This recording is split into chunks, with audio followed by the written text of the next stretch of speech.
अंधकार से होकर गुजरूं, क्या लिखा है, चाहे मैं घोर अंधकार से भरी हुई तराई में से होकर चलूं तो भी हानि से नहीं डरूंगा।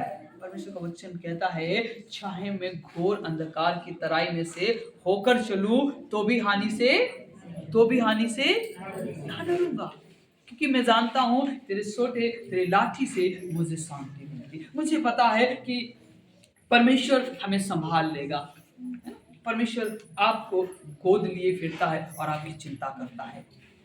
और हम जानते हैं यस परमेश्वर है जो हमारे जी में जी ले आता है और हमारे मार्गों में हमारे नाम की निमित्त मेरी अगुवाई करता है, और वही है जो आपको सब संकटों से उबार लेता है। आपको दृढ़ होना है, आपको विश्वास योग्य होना है। क्यों ना कलेश हो, क्यों ना दुख हो, क्यों ना तकलीफ हो, पर हमें इतना समझना है कि परमेश्वर हमारा चरवाहा है। परमेश्वर हमारा चरवाहा है और मुझे कुछ घटी ना होगी। और चाहे मैं घोर अंधकार से, इसका मतलब है कई बार बीमारी है, कई बार तकलीफ है, समस्या है, निराशा है, पर मुझे पता है कि परमेश्वर इनसे हमें बाहर निकाल लेगा, और वही है जो हमारे जी ले आता है। हालेलुया। आपको उत्साहित होना है कि परमेश्वर आपको संकटों से बाहर निकाल लेता है। अंधकार की तराई से होकर चाहे आप चले फिर भी परमेश्वर आपको बाहर निकालता है। जी भैया। तू मेरे सताने वालों के सामने मेरे लिए मेज बिछाता है। जी। तूने मेरे सिर पर तेल मला है। जी। मेरा कटोरा उमड़ रहा है। जी। निश्चय भलाई और करुणा जीवन भर मेरे साथ साथ बनी रहेगी और मैं यहोवा के धाम में सर्वदा वास करूंगा। हालेलुया। लिखा तू मेरे सताने वालों के सामने मेरे लिए मेज बिछाता है। परमेश्वर का वचन कहता है कि परमेश्वर हमारे लिए मेज को बिछाता है ना? उन शत्रुओं के सामने, उन लोगों के सामने जो तमाम प्रकार की खिलाफत करे, तमाम प्रकार की गड़बड़ी करे, और उनके लिए परमेश्वर हमारे लिए मेज बिछाता है और हमें सुरक्षा प्रदान करता है ना? ताकि यहोवा हमारा जो चरवाहा है वो हमारे लिए खुद लड़ता है, हमें आपको लड़ने की चिंता नहीं है। हालेलुया। परमेश्वर है, लिखा है तू मेरे सताने वालों के सामने मेरे लिए मेज बिछाता है और तूने मेरे सिर पर तेल मला है। और परमेश्वर है जो आपके सिर पर तेल मलता है और आपको अभिषेक करता है। हालेलुया। आपको अभिषेक देता है ताकि आप भरपूरी के साथ में प्रभु के डील दौर में दिन पर दिन बढ़ते चले जाएं।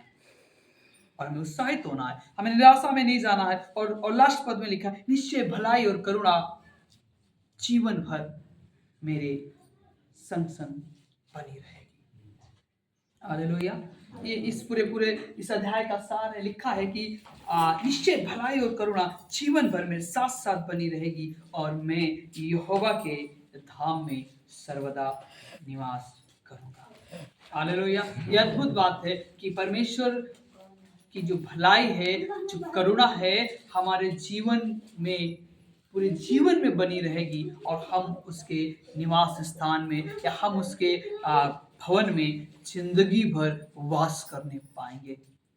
आपको पता है कुरिन्थियों का लिखने वाला कहता है कि अभी तो हम बोझ से तड़प रहे हैं, क्लेश में दब के चिल्लाते और कराते हैं, और एक दिन जब हम यहाँ से कूच करेंगे और परमेश्वर हमको एक ऐसा घर देगा जो चिरस्थायी घर होगा, है ना? यहाँ पे भी दुख है या तकलीफ है, निराशा है, पर लिखने वाला कहता है इस संसार का डेरा सरीखा घर गिराया जाएगा पर परमेश्वर हमें चिरस्थायी घर देगा।